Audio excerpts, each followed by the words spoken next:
Hello, class of 2022. You might feel like you're an expert at osmosis by now, or you might still feel totally overwhelmed. Either way, don't worry. I'm not going to spend this video throwing 15 more features of osmosis at you. Instead, I'm going to talk a little bit about best practices for using osmosis effectively as an individual and as a class. Remember that osmosis is designed to help you learn in the way that works best for you. You might find that you only want to use osmosis as pre-written flashcards and questions. Or you might find that writing and sharing cards is what is most helpful for you. You might eschew flashcards altogether and just annotate the heck out of all your self-study guides.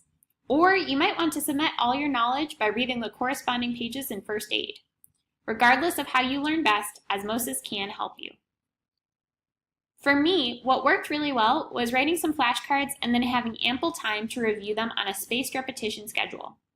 Unfortunately, I was doing all of the work myself. For the first 2 blocks, that worked out okay, but as you go through M1 year, the course load really picks up, and eventually I ran into the problem where I could barely keep up with even making cards for everything, let alone having time to do spaced repetition with them. I really wish that my class had fully embraced our group workspace, because if 10 or 15 of us had split up the work for each case, I think that would have been a particularly helpful strategy for me and for many of my fellow classmates who also benefited from the flashcards. I think a part of the reason that my class didn't embrace osmosis in this way is that we didn't learn how to use it until after orientation. So we were already totally overwhelmed and we didn't want to learn one more thing. The reason we've put all of your pre-matriculation materials on osmosis is to give you a chance to become proficient with it so that you can use it to its maximum potential to help your whole class succeed. To that end, I've set up a Google Doc sign up so that you can sign up to make some flashcards for one or more sections of your pre-matriculation materials.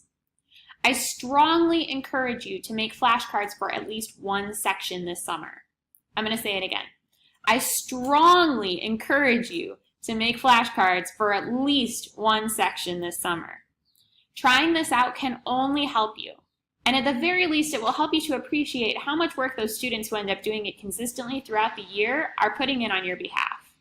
The link to this sign-up sheet is going to be in the description for this video, in the final slide of this presentation, and also attached to a document in the pre-matriculation materials on osmosis.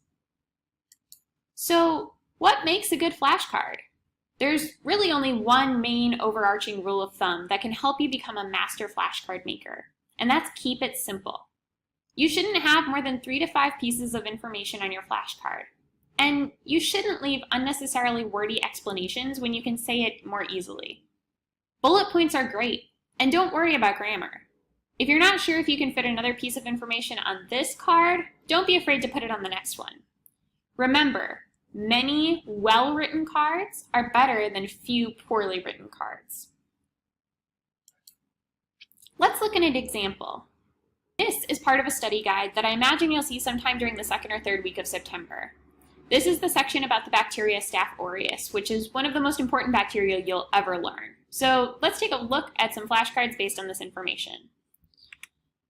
Alright, so the front is general characteristics of Staph aureus, and the back reads, Staph aureus is a gram-positive cocci growing in grape-like clusters, and it's a facultative anaerobe. It's catalase positive, which is a major diagnostic difference from strep, and it's usually grown on blood agar plates, and when observed with the naked eye, it has colonies that are large, opaque, and flat. Well, it's not a terrible card. Okay, actually, yes, it's pretty terrible. What would make this flashcard better? First off, the back completely defies the keep it simple rule. Technically, there are about 7 pieces of information here, and it's written in complete sentences that are incredibly wordy. So let's try again and see if we can make this card a lot better. Alright, so now the front is the same, general characteristics of Staph aureus, and the back looks like this. It has all the same information, that it's gram-positive, that it's a facultative anaerobe, that it's a cocci that grows in clusters, that it's catalase positive, that it grows on blood agar and these large, opaque, flat colonies. But it's written as briefly as possible. It's much easier to just see it at a glance and get all the important information out of it. Also, you'll notice that I bolded catalase positive because it's super important distinguishing because it is a super important distinguishing characteristic that you need to know. But I didn't add all the information about it being the main diagnostic feature that distinguishes it from strep. because this is something that you should be able to associate with the fact that it's catalase positive, and I've bolded it and put 3 exclamation points to show you, oh, hey, that's really important. It's a key thing. Now this is a very good card. The only thing that I might do to make it better is put categories on the front of what I would expect the list to look like before going to the back. So this might be a good option. So as you can see, it's the same front. It says general characteristics of Staph aureus, but then underneath it says what I'm expecting to see from your answer. And that's the gram stain, the morphology, the metabolism, the test results, and the growth medium. And then as you can see, the exact same back.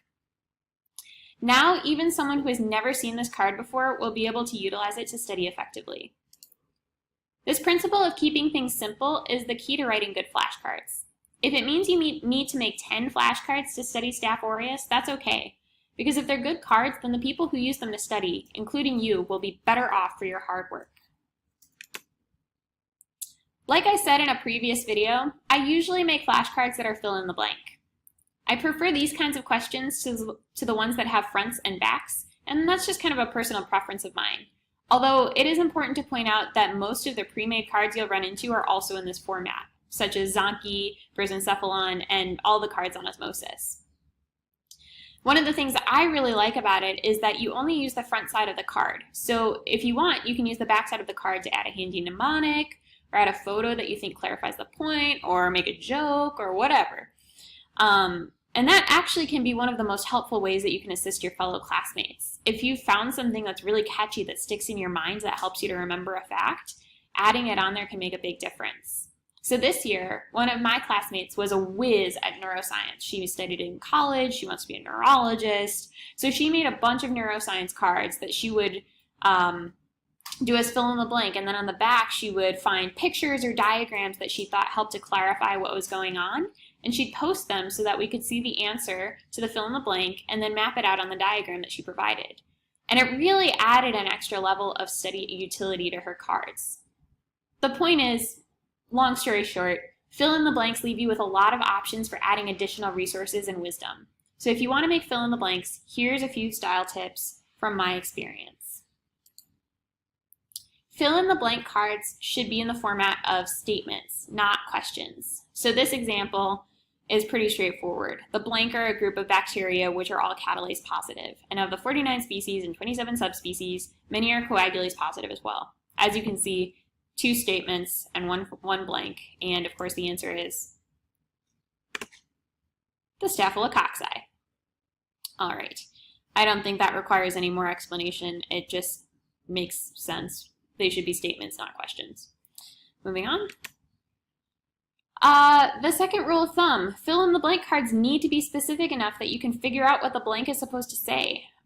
So this green one here, blank are bacteria.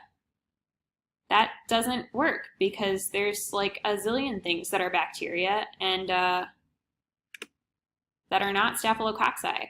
So more details are necessary in order for it to be clear that this card is talking about Staphylococci. We just don't have enough information. It's way, way, way too broad.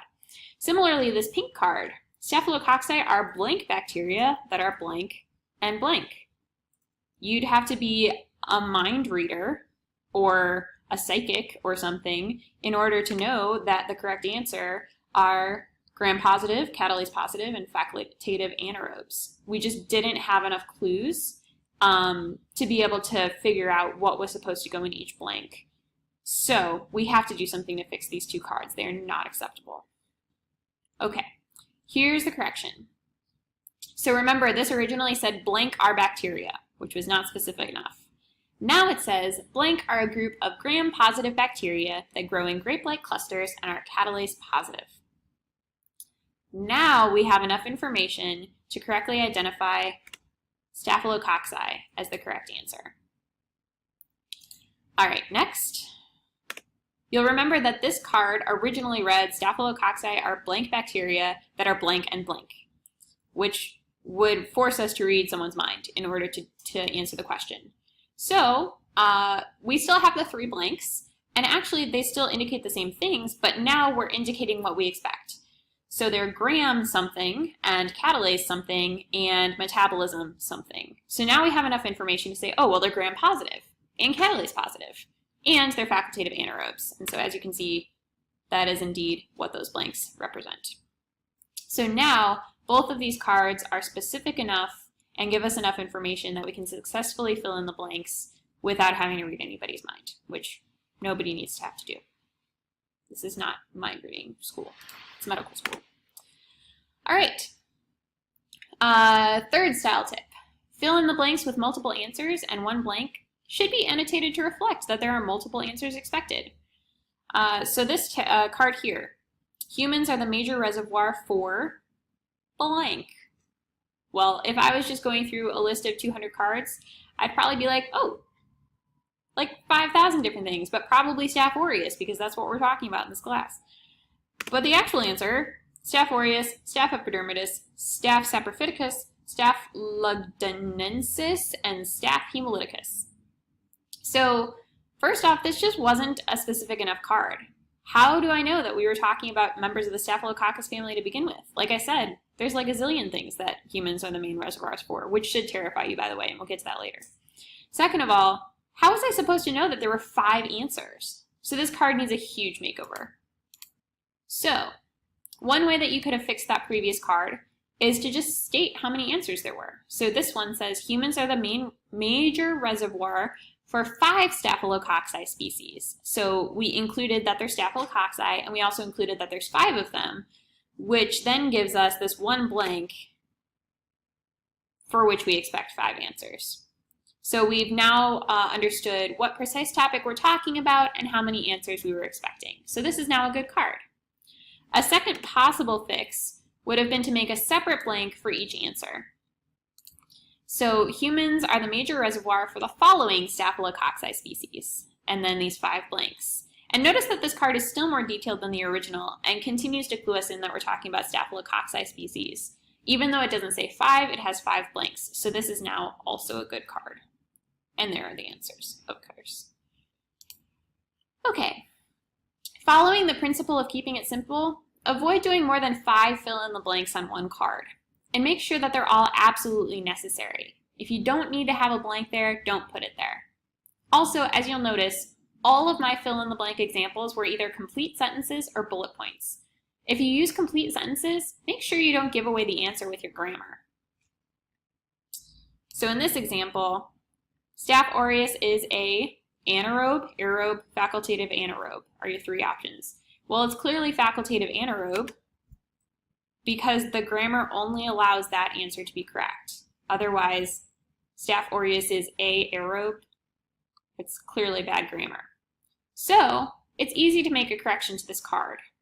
All we have to do is make it an A-and card, and then you have to actually know the answer instead of answering the card based on the grammar. That's just a little detail. Makes a big difference, although sometimes when your professors mess up and put an answer like that in there, it's a score on a test. Just saying. So I could probably go on forever about what makes a good flashcard because I've written thousands of them in the past year. But I hope that these few examples have gotten you started thinking critically about good flashcards and how they help with productive studies. I really encourage you to try out flashcard writing during this summer, even if it's not a way that you think you'll learn best. It might surprise you. And I also wanted to let you know that until school starts, I'll be checking in to see what kind of flashcards people are making and commenting when I find ones that are particularly good, and also making suggestions of potential improvement when I find ones that need some work. So if you think you'd like to make flashcards but you're worried that you'll be bad at it, take this as your opportunity to hone your skills before school starts. I also wanted to remind you that all of your pre-matriculation material is stuff you'll need to know when you take your host defense and host response summative a couple of months after school starts. All of the information you're going to be learning in class will build on this incredibly important foundational material.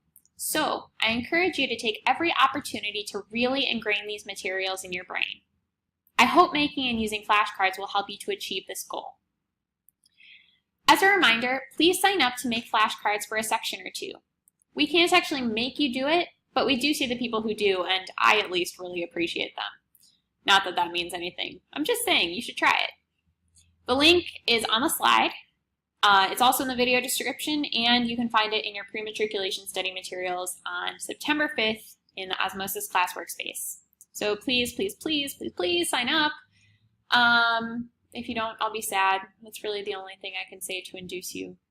At any rate, happy studying, and I'll see you in the next video.